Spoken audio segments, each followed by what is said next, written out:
திட்டம் கலைஞருடைய கனவு திட்டம். அதனால்தான் கலைஞர் கனவு இல்லம் என்ற பெயரை சுட்டி இந்த திட்டத்தை இன்றைக்கு வழங்கியிருக்கிறார்.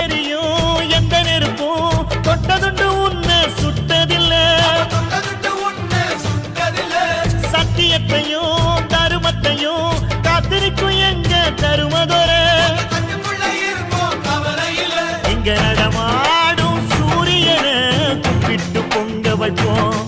எங்க பசி தீர்த்த தருமனுக்கு பல்லாக்கு தூக்கி நிற்போம். எழுந்தா மலை போல நடந்தா நதி போல அந்த ஆகாயம் போல எண்ணாம கொடுக்கும் சொன்னான மனசு இருக்கும். என்று மூடாத கோயில் முன்வாசல் கதவு எப்போதும் திறந்திருக்கும். அந்த வெட்டருவாம் மீசைக்கு தான் எட்டூரும் பணிஞ்சிருக்கும். அவ தொட்டு தந்த நெல்லுமணி முப்போகம் விளைஞ்சிருக்கும்.